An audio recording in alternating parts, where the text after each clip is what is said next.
नमस्कार दोस्तों, मेरा नाम है अंकित और स्वागत है आपका आपके YouTube चैनल देविका क्लासेस में। दोस्तों आज हम डिस्कस करेंगे बीए सेकंड ईयर की सब्जेक्ट सोशोलॉजी के बारे में। तो देखिए, सबसे पहले दोस्तों हम समझ लेते हैं। आपको पता ही है पैटर्न चेंज हो गया है, पेपर का पैटर्न चेंज हो गया है। तो सबसे पहले हम 2 मिनट उसी के बारे में डिस्कशन करते हैं और समझते हैं कि हमारा नया पैटर्न क्या है, हमारा नए पेपर किस सिरे से आएंगे और कहाँ कहाँ से पूछे जाएंगे। तो देखिए, सबसे पहले अगर हम समझें दोस्तों, आपको पता है पहले हमारे 2 पेपर होते थे, paper first and paper second. दोनों पेपर आपको पता है दोस्तों। पहला जो पेपर होता था वो हमारे राइटिंग का पेपर होता था, उसमें हमें क्वेश्चंस दिए जाते थे और हमें राइटिंग करनी पड़ती थी। किसी भी क्वेश्चंस में से उसके आंसर्स हमें लिखने पड़ते थे। दूसरा जो होता था वो एमसीक्यू होता था, मल्टीपल चॉइस क्वेश्चन होते थे। उसमें हमें 4 ऑप्शन दिए जाते थे और उसमें से हमें सही क्वेश्चन चुन के सही लगाना होता था। दोनों पेपर शायद 3-3 घंटे के होते थे। अब की बार क्या है दोस्तों, जो नई जो कमेटी है, जो एग्जाम पेपर की जो कमेटी बैठती है, उसने क्या किया है, अब की बार हमारे पैटर्न में चेंजिंग कर दी गई है। और उसमें क्या चेंजिंग की गई है, अब की बार जो दोनों पेपर जो होंगे, सबसे पहली बात तो दोनों पेपर अब की बार राइटिंग के ही होंगे। दोनों पेपर हमारे राइटिंग के होंगे और टाइमिंग कम कर दी गई है। पहले जो हमारा पेपर 3 घंटे मिलते थे हमें करने के लिए, अब केवल आपके लिए 2 घंटे ही दिए जाएंगे। दोनों पेपरों के लिए 2-2 घंटे दिए जाएंगे। और होगा क्या, अब हमें थोड़ी सी सहूलियत हमें भी प्रदान की गई है। वो कैसी दी गई है कि अब की बार क्या होगा, केवल 10 क्वेश्चन आएंगे दोनों पेपरों में। 10-10 क्वेश्चन दोनों में आएंगे। इनमें से हमें कोई से भी 4 जो हमें अच्छी तरीके से आते हो, हमने अच्छी तरीके से पढ़े हो, जिस क्वेश्चंस के बारे में हमें सबसे ज्यादा नॉलेज हो, ऐसे 4 क्वेश्चंस ढूंढ के और हमें उन 4 क्वेश्चंस के आंसर देने होंगे। ऐसे यहाँ पे हमें करना होगा 4-4 क्वेश्चंस के, और इन चारों क्वेश्चंस के नंबर हमारे पहले से ही निश्चित होंगे। चारों क्वेश्चंस बराबर बराबर नंबर के होंगे। इस प्रकार से अब की बार हमारा पैटर्न नया चेंज हो गया। इस प्रकार से हमारा पेपर अब की बार आएगा। आइए दोस्तों, अब हम डिस्कस करते हैं सोशोलॉजी की एक एक करके। पहले हम सभी टॉपिकों को समझेंगे, सभी क्वेश्चंस को समझेंगे, देखेंगे कौन सा ज्यादा इंपॉर्टेंट है और हम उसे कैसे कर सकते हैं। उसके लिए देखिए, सबसे पहले मैं आपको बता दूं कि आपको करना क्या है। देखिए दोस्तों, मैं आपको पूरा टॉपिक, जैसे मैंने कोई भी टॉपिक उठाया, जैसे मैंने जाति, सबसे पहला टॉपिक हमारा जाति है। अगर मैंने सबसे पहले कोई टॉपिक जाति उठाया तो मैं आपको क्या करूंगा, उस टॉपिक के बारे में मैं आपको सारी नॉलेज दे दूंगा, आपको सारी चीज बता दूंगा कि ऐसे ऐसे ये चीज ऐसे होती है। अब उसके बाद मेरा काम खत्म, उसके बाद आपका काम चालू। आपको क्या करना है दोस्तों, घर पे बैठ के मेरी वीडियो देखने के बाद पहले तो मेरी वीडियो पूरी देखनी है, स्किप नहीं करनी है, वरना कोई ना कोई पॉइंट छूट जाएगा। उसके बाद आपको क्या करना है दोस्तों, लिख लिख के देखना है। क्यों? क्योंकि भैया जब तक आप क्वेश्चंस को लिखेंगे नहीं, अगर आप ये सोच रहे हो ना कि मैं 3 पेज के लॉन्ग आंसर को बिना एक भी बार प्रैक्टिस करे एक ही बार में पेपर में सही लिखे आऊं, तो आप ये गलत सोच रहे हो, अपने आप को धोखा दे रहे हो। आपको करना क्या है, सबसे पहले मेरी वीडियो देखने के बाद बार बार कम से कम एक क्वेश्चन की 3 बार प्रैक्टिस करनी है लिख के। तीसरी बार में जब आपको क्वेश्चन जो निकल के आएगा ना आंसर, वो वास्तव में बहुत अच्छा आंसर आएगा। आपको बार बार प्रैक्टिस करनी है क्वेश्चंस लिखने की। उसके लिए आपको करना क्या है, मैंने अपने हैंड रिटन नोट्स बनाए हैं। आप मेरे मेरे मेरे पास व्हाट्सअप करके आप मुझसे उस नोट्स को ले सकते हो, या फिर आप टेलीग्राम ग्रुप से भी आप ले सकते हो। दोनों की लिंक, दोनों के नंबर मैं आपको क्या कर दूंगा, डिस्क्रिप्शन बॉक्स में दे दूंगा। आप वहां से जाकर हमारी वीडियो में से और हमारे जो नोट्स हैं उन्हें ले सकते हो।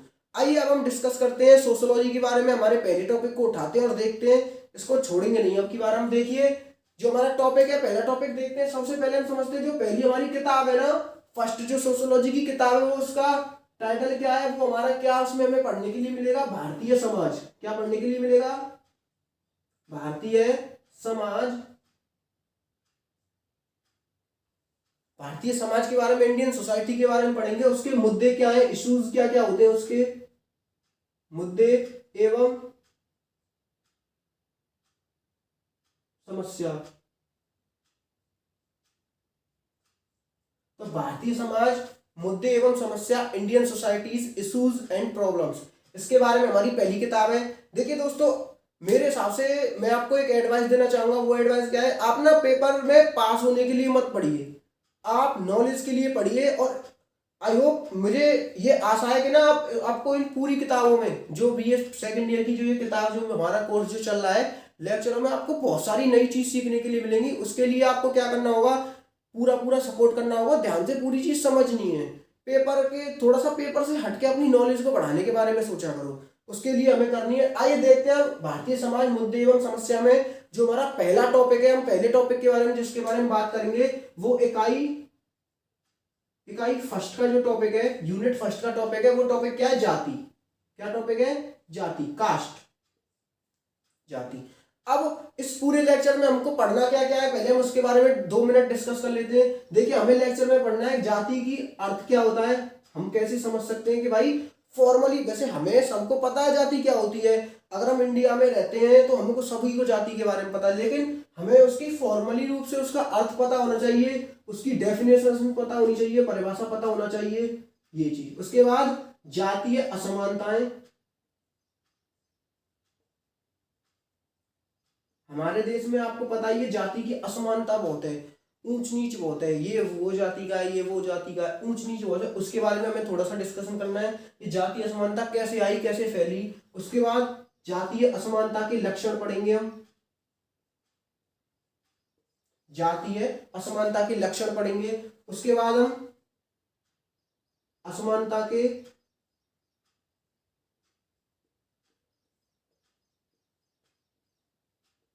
निराकरण, असमानता के निराकरण, जातीय असमानता को हम कैसे कम से कम या खत्म कर सकते हैं, उसके बारे में भी हम लास्ट में डिस्कशन करेंगे। तो आइए एक एक करके इन चीजों पर चर्चा करते हैं और इसे समझते हैं। सबसे पहला जो टॉपिक है वो हम टॉपिक उठाते हैं जातीय अर्थ एवं परिभाषा। सबसे पहले परिभाषा देखिए, लोगों ने पहले तो इसका अर्थ समझेंगे, उसके बाद जो विद्वानों ने जो इनकी परिभाषा दी उनको भी हम समझेंगे। तो देखिए, अर्थ के लिए अगर हम समझे जाति, सबसे पहले अगर हमें ध्यान रखना तो ये जाति क्या होता है, जाति समूह होता है। क्या होता है? समूह होता है। समूह किनका होता है? जाति जो समूह होता है वो होता है लोगों का, व्यक्तियों का। और दूसरी चीज हमें क्या रखनी है भैया, जाति की जो सदस्यता है, जैसे जिसकी जो जाति है, सदस्यता है, वो कैसी होती है? वो हमेशा निश्चित होती है। कैसी होती है? निश्चित होती है। मतलब हम चाहकर भी जाति को चेंज नहीं कर सकते। अब अगर हम जाति का अर्थ एवं इसकी डेफिनेशन निकालें तो क्या कहेंगे? जाति सामाजिक समूह, जाति एक ऐसा सामाजिक समूह है जिसकी सदस्यता कैसी होती है? निश्चित होती है। अर्थात जाति जो है वो सामाजिक समूह, लोगों के समूह का एक ऐसी सदस्यता है जो हमेशा कैसी होती है? निश्चित।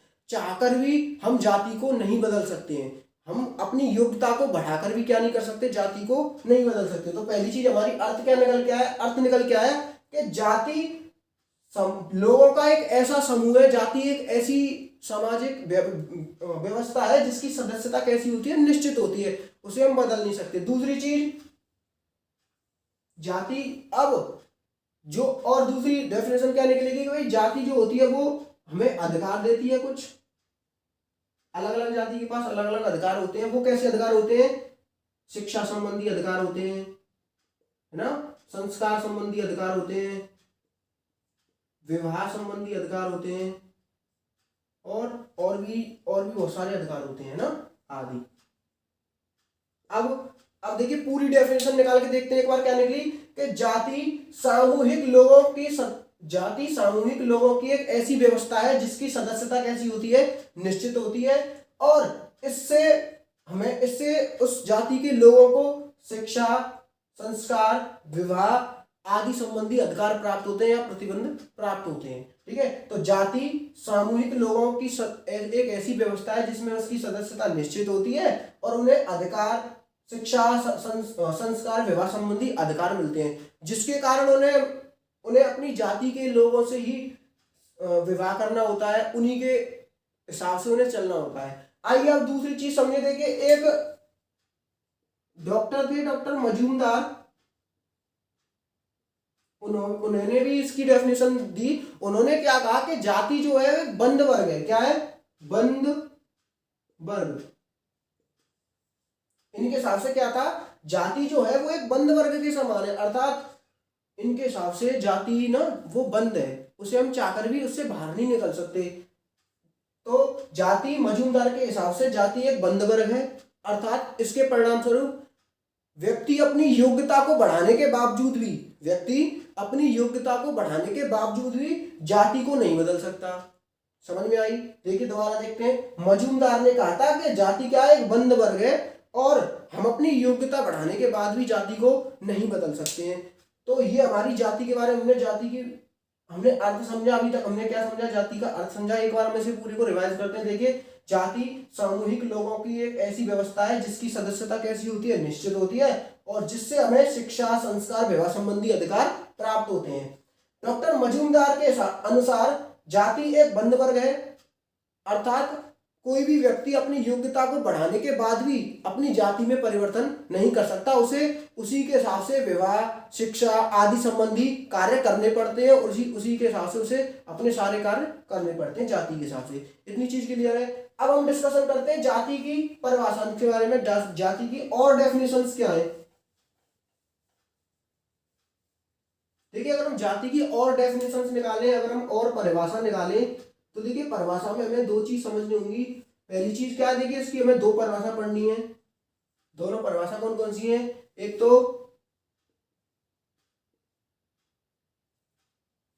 जो डेफिनेशन है वो किसकी है, मार्टिनडेल और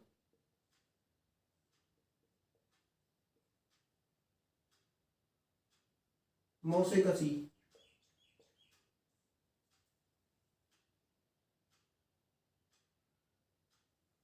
और दूसरी जो पढ़नी है वो पढ़नी है रिजले द्वारा।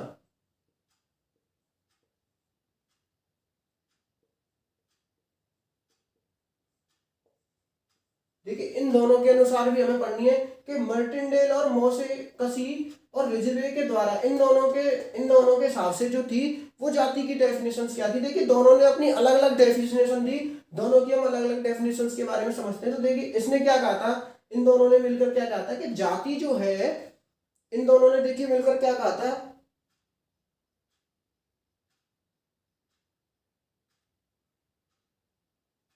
इन दोनों ने मिलकर क्या कहा था, इन दोनों ने कहा था कि जाति लोगों को उनके जन्म के आधार पर क्या करती है, उनके कार्यों और अधिकारों का निश्चित करती है। मतलब कि जाति लोगों को क्या देती है, अधिकार देती है, और उन्हें प्रतिबंध लगाती है जन्म से ही।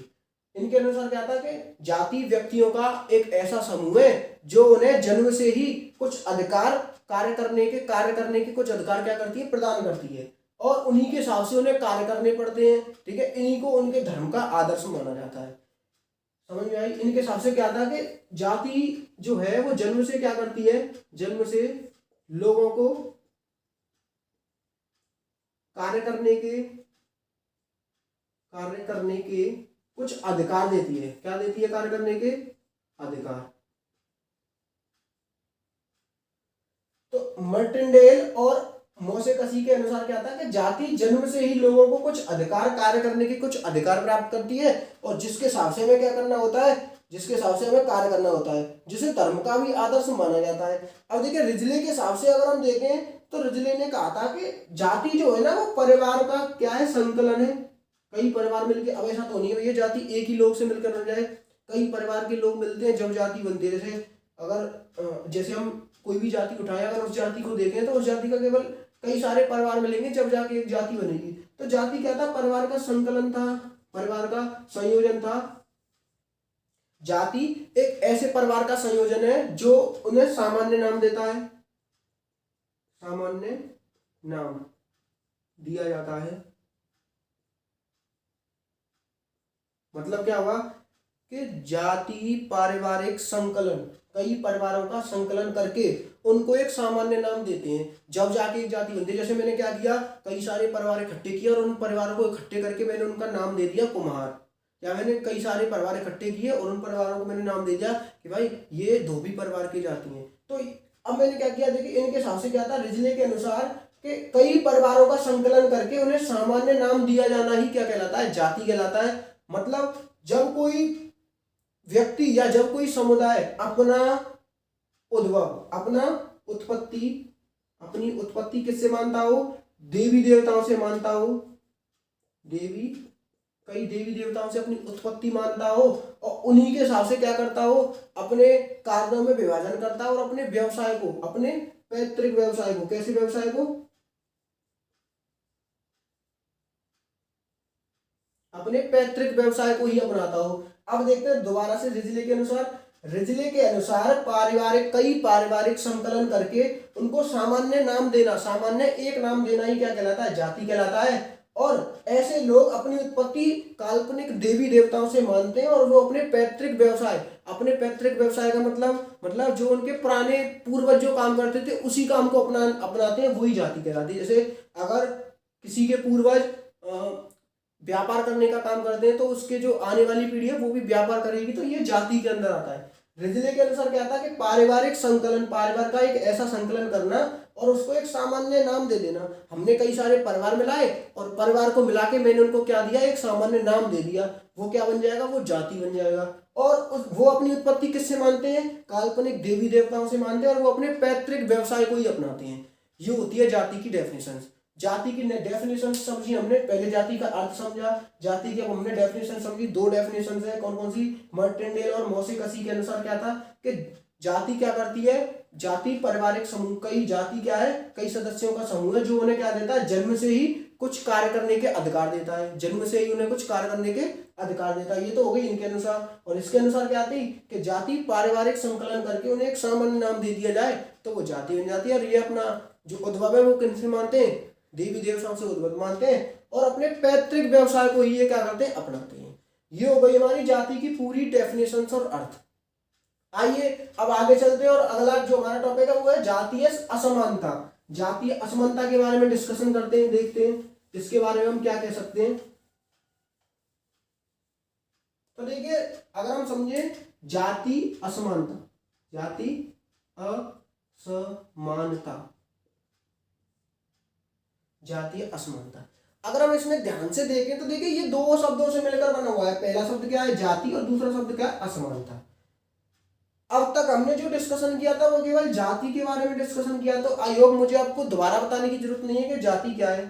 जाति के बारे में हम पहले समझ सकते हैं, ऊपर पीछे समझ चुके हैं वीडियो के पीछे। एक बार और अगर हम समझना चाहें तो क्या है, जाति जन्मजात होती है, जन्म से ही क्या होती है, निश्चित होती है। जाति एक कई लोगों का एक समूह होता है, जाति लोगों का एक समूह होता है जो उनकी सदस्यता जन्म से ही निश्चित होती है, वो जाति कहलाती है ना। अब समझते हैं असमानता। असमानता का मतलब अगर हम देखो, असमानता आप धीरे धीरे समझ रहे होंगे।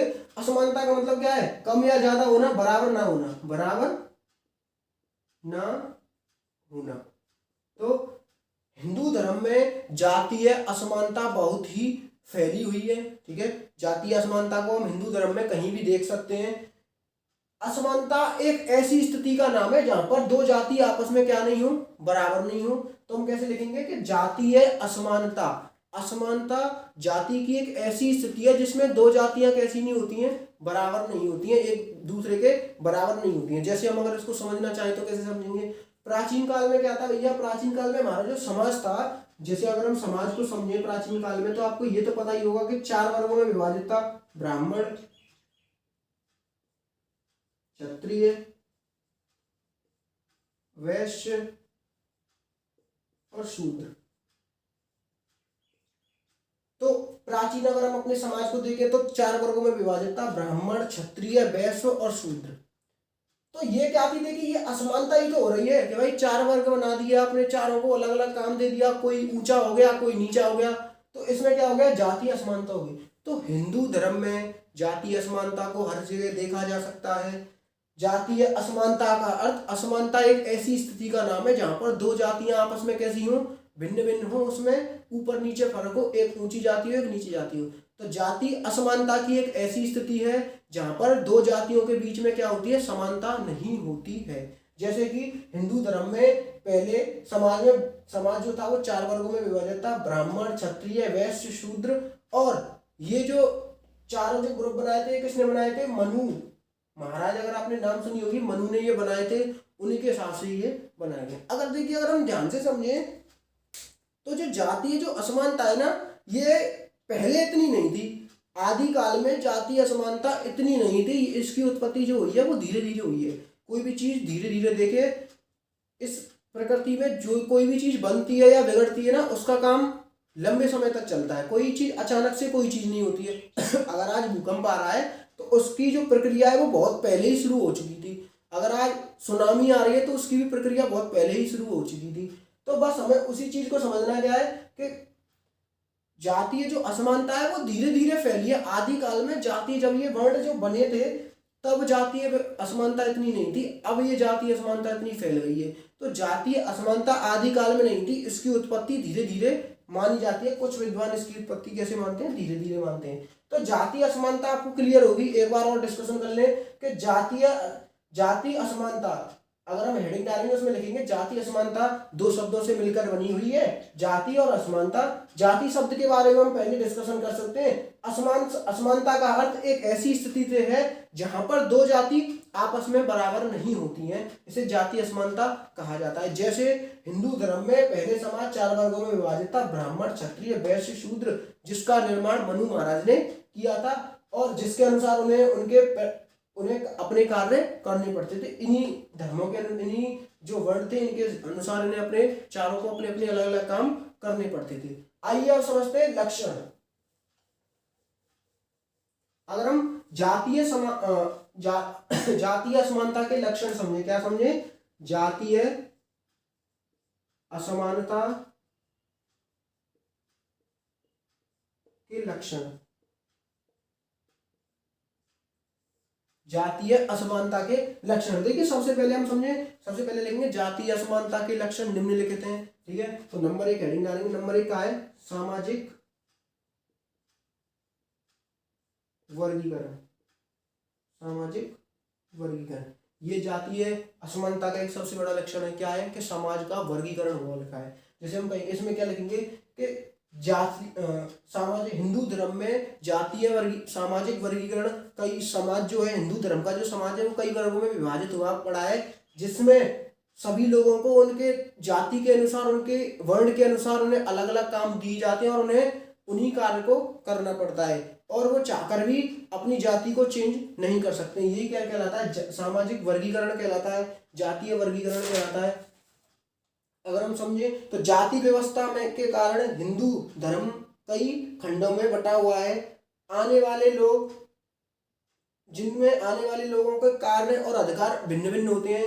देखिए अगर हम समझे सामाजिक वर्गीकरण में, तो सामाजिक, हिंदू धर्म जो है वो सामाजिक कई वर्गों में बटा हुआ है, जिसमें आने वाले लोगों के कार्य और अधिकार दोनों अलग अलग होते हैं। उन्हें अलग अलग कार्य करने पड़ते हैं और उनके अधिकार भी अलग अलग होते हैं, जिसके हिसाब से ही उन्हें शादी, विवाह और अन्य जो शिक्षा आदि जो कार्य होते हैं वो करने पड़ते हैं, ठीक है। ये हो गया हमारा सामाजिक वर्गीकरण। इसमें क्या होता है, सामाजिक वर्गीकरण में जो हिंदू धर्म का जो समाज है वो कई वर्गों में बटा हुआ है, कई वर्गों में बटा हुआ है।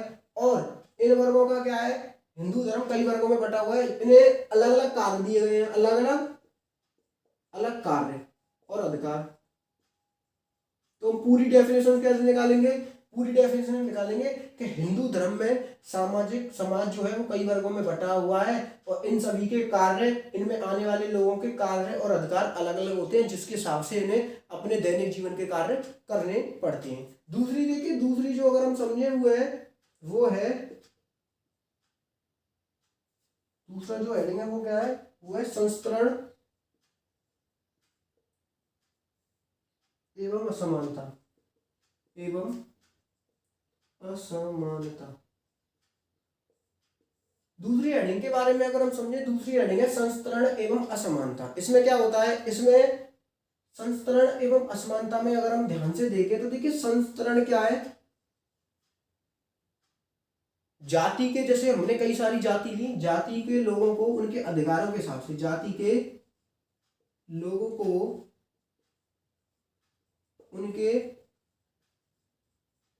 अधिकार के हिसाब से, अधिकार के हिसाब से एक क्रम में रखना। संस्तरण क्या है, जाति के लोगों को, किसी एक जाति के लोगों को या कई जातियों के लोगों को उनके अधिकार के हिसाब से, उनके जो जो अधिकार है, उनके जो जो कार्य हैं, उनके हिसाब से उनको क्या करना, अलग अलग उनको एक क्रम में रखना, एक क्रम में रखना। जाति के लोगों को उनके अधिकार के हिसाब से एक क्रम में रखना ही क्या कहलाता है, संस्तरण कहलाता है। एवं असमानता को आप ऊपर समझ चुके हैं, है ना। और जिसके कारण क्या है, जाति के लोगों को उनके अधिकारों के हिसाब से हम क्या रखते हैं, क्रम में रखते हैं, जिसके कारण ये असमानता जो है ना, जो असमानता है, जातीय जो असमानता है वो सदैव बनी रहती है, सदैव बनी रहती है। देखिए, तो संस्तरण जाति के लोगों को उनके अधिकार के हिसाब से एक क्रम में रखना ही संस्तरण कहलाता है, जिसके कारण असमानता सदैव बनी रहती है। भाई अगर आप किसी को कैटेगरीज वाइज बांटोगे उनको कैटेगरी में कन्वर्ट करोगे तो क्या होगा, असमानता तो भाई बनी रहेगी। क्यों? क्योंकि आपने कैटेगरी में बांट दिया, तो इससे क्या होता है, असमानता बनी रहती है। अब हम तीसरी जो चीज है, इसका जो तीसरा पॉइंट है उसके बारे में डिस्कशन करें, उसके बारे में समझें। तो वो तीसरा पॉइंट क्या है? तीसरा पॉइंट है सामाजिक समागम में असमानता। तीसरा पॉइंट क्या है? सामाजिक समागम में असमानता। सामाजिक समागम क्या होता है? सामाजिक समागम, समागम कहते हैं मेल जोल। अब सामाजिक मेल जोल में भी असमानता है। हिंदू धर्म में सामाजिक समागम की असमानता को स्पष्ट रूप से देखा जा सकता है। यहाँ पर क्या होता है, उच्च वर्ग के लोग निम्न वर्ग के लोगों को अछूत मानते हैं। कैसा मानते हैं? यहाँ पर हिंदू धर्म में सामाजिक समागम की असमानता को एक स्पष्ट रूप से देखा जा सकता है। इसमें उच्च वर्ग के जो लोग होते हैं वो निम्न वर्ग के लोगों को अछूत मानते थे और उन्हें क्या करते थे, उन्हें दूर हटा देते, भाई मुझसे मत हो, मुझसे मतलब, अरे यार ये तो वो है, दूर रहो। तो ऐसे करके ये क्या कहलाता है, इसमें आप लिख सकते हो दो दो, आपको क्या करना है, तीनों चारों हेडिंग में आपको दो दो लाइन लिखनी है। जैसे दो दो लाइन कैसे, इसमें मैंने बता दिया, इसमें भी बता दिया। इसमें कैसे लिखेंगे कि सामाजिक समागम की असमानता को हिंदू धर्म में स्पष्ट रूप से देखा जा सकता है। इसमें उच्च वर्ग के लोग निम्न वर्ग के लोगों को अछूत मानते थे तथा उनके स्पर्श होने से अपने आप को अपवित्र मानते थे। कैसा मानते थे? अपवित्र। उच्च वर्ग के लोग, उच्च वर्ग के लोग थे वो निम्न वर्ग के लोगों को क्या मानते थे? निम्न वर्ग के लोगों को अछूत मानते थे। कैसा? अछूत। और इनके अगर ये किसी कारण कैसे भी गलती से या फिर बाई मिस्टेक अगर ये छिप जाते थे इनको, तो वो अपने आप को अपवित्र मानते थे। अरे यार मैं तो पवित्र हो गया, अब तो मुझे गंगा जल से नहाना पड़ेगा, ये करना पड़ेगा, वो करना पड़ेगा, तो अपने आप को अपवित्र मान लेते थे। ये भी बहुत भयंकर गलत चीज है, ये चीज नहीं होनी चाहिए। अब देखिए चौथी चीज जो अगर हम समझे वो चीज क्या है, चौथी चीज जो लास्ट चीज है वो क्या है? नागरिक तथा धार्मिक असमानताएं। नागरिक तथा धार्मिक असमानताएं।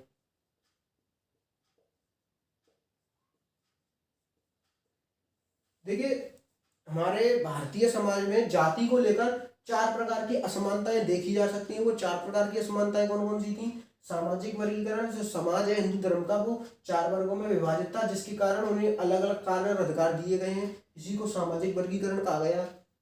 संतरण एवं समानता क्या थी कि जाति के लोगों को उनकी अधिकारों के हिसाब से, उनके कारणों के हिसाब से एक क्रम में लगाना क्या कहलाया? संस्तरण एवं असमानता कहलाई, जिसके कारण असमानता हमेशा बनी रही। तीसरा जो था वो था सामाजिक समागम में असमानता। इसमें क्या थे, लोग जो उच्च वर्ग के लोग थे वो निम्न वर्ग के लोगों को अछूत मानते थे और उनके छुए जाने पर अपने आप को अपवित्र मानते थे। नागरिक तथा धार्मिक असमानता अगर हम देखें तो इसमें क्या था कि जो उच्च वर्ग के जो लोग थे ना, उच्च वर्ग के लोग, उच्च वर्ग के लोगों को जन्म से ही कुछ विशेषाधिकार मिलते थे।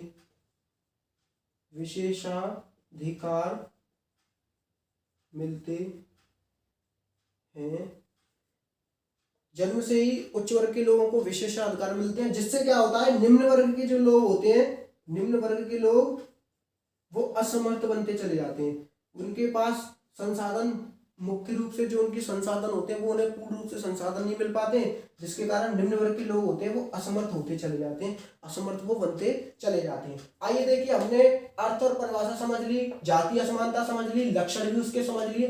अब समझते हैं असमानता को किस प्रकार खत्म कर सकते हैं, उसे किस प्रकार कम से कम या खत्म किया जा सकता है। तो देखिए जातीय जो असमानता है उसका निराकरण अगर हम समझे, जातीय असमानता के का निराकरण, जातीय असमानता के निराकरण।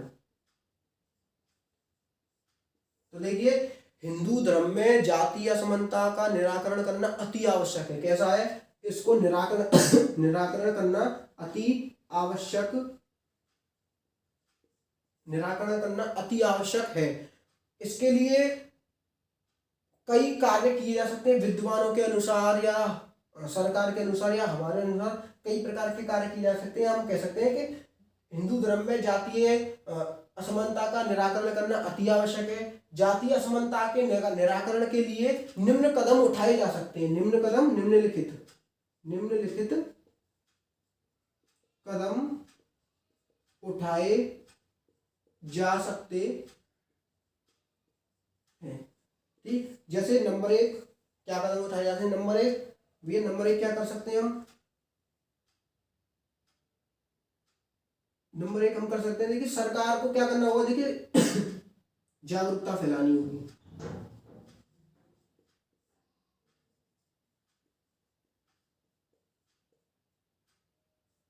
तो जागरूकता फैलाकर हम क्या कर सकते हैं, जातीय असमानता को कम कर सकते हैं। अगर हम लोगों के बीच में अवेयरनेस फैलाएं, उनको बताएं भाई ये सब चीज गलत चीज है, कोई छोटा या बड़ा, कोई ऊंच नीच नहीं होती है। अगर हम जागरूकता फैलाएं, सरकार द्वारा जनता के बीच में जागरूकता फैलाकर भी हम जातीय असमानता के निराकरण को कम कर सकते हैं। नंबर दो क्या है?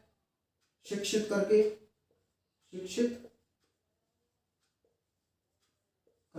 नंबर 2 क्या है कि अगर हम लोगों को क्या कर दें, शिक्षित कर दें, ज्यादा से ज्यादा लोगों को हमारे, जैसे अगर हम अपने देश की लिटरेसी को बढ़ा दें, अगर हम उसकी शिक्षा दर, जो साक्षरता जो दर है, अगर हम उसे बढ़ा दें, तो भी हम जातीय असमानता को क्या कर सकते हैं, कम कर सकते हैं। तो सरकार द्वारा लोगों को ज्यादा से ज्यादा शिक्षित करके उनकी साक्षरता को या फिर भारत की साक्षरता को बढ़ाकर भी हम जातीय असमानता को क्या कर सकते हैं, कम कर सकते हैं। तीसरा जो पॉइंट है वो क्या है? तीसरा पॉइंट है कि पैतृक भूमि को कम करके हम कह सकते हैं, तीसरा पॉइंट अगर हम लिखना चाहें वो कह देंगे निजी संपत्ति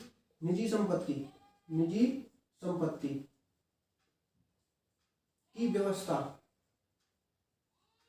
को खत्म करके। हम निजी संपत्ति की व्यवस्था को खत्म करके भी क्या कर सकते हैं, जातीय समानता को, जातीय जो असमानता है उसको हम क्या कर सकते हैं, उसको खत्म कर सकते हैं। ये हमारा पूरा कंप्लीट हो गया। एक बार हम सभी का रिवीजन कर लें, सभी को समझ लें। देखिए दोबारा समझते हैं, जाति का अर्थ क्या है? जाति एक ऐसा सामूहिक लोगों की व्यवस्था है जिसमें क्या होता है, उनकी जो सदस्यता है वो निश्चित होती है, जिसे चाहकर भी वो नहीं बदल सकते। भले ही उनके पास अपनी योग्यता को बढ़ाकर भी लोग अपनी जातीय सदस्यता को नहीं बदल सकते हैं। जो डॉक्टर थे मजूमदार, उनके अनुसार जो जाति था वो बंद वर्ग था, अर्थात इसके परिणाम स्वरूप कोई भी लोग अपनी योग्यता को बढ़ाकर भी क्या नहीं कर सकता, अपनी जाति में परिवर्तन नहीं कर सकता। उसी के कारण उसे कुछ अधिकार दिए गए, विवाह संबंधी, है ना, शिक्षा संबंधी, संस्कार संबंधी कुछ अधिकार दिए जाते हैं। जाति असमानता हमने समझी, जाति असमानता में कैसे हमारे जाति में असमानता फैली हुई है, अलग अलग भिन्न भिन्न भेद फैले हुए हैं। हमने उसके लक्षण समझे कि क्यों फैली हुई है भैया, और इसके हमने इसके उपाय समझे कि हम इसको कैसे खत्म कर सकते हैं। आई होप आपको हमारा वीडियो पसंद आया होगा। अगर आपको रियल में हमारा वीडियो पसंद आया है तो इसे लाइक करिए, शेयर करिए और हमारे चैनल को सब्सक्राइब करिए। और अगर आपको मेरे हैंड रिटन नोट्स चाहिए, अगर आप चाहते हो कि मेरे हैंड रिटन नोट्स जो बिल्कुल मैंने कॉपी नहीं किए, मैंने अपनी लैंग्वेज में कम से कम बुक्स की इस्तेमाल करके अपनी लैंग्वेज में मुझ पे जितना लिखा गया है मैंने अपनी ही लैंग्वेज में उन्हें बनाया है, अगर आप उनको लेना चाहते हो तो हमारा नंबर है 7505063939। इस पे आप व्हाट्सएप पे मैसेज करके हमें बता करके आप ले सकते हो, या फिर देविका क्लासेस नाम से हमारा टेलीग्राम चैनल है, उसको ज्वाइन करके भी आप ले सकते हो, या फिर इंस्टाग्राम पे अंकित सेन 426 हमारी इंस्टाग्राम आईडी है, आप उस पर जुड़कर भी क्या कर सकते हो, अपने नोट्स ले सकते हो। आई होप आपको वीडियो पसंद आया होगा। Thank you so much.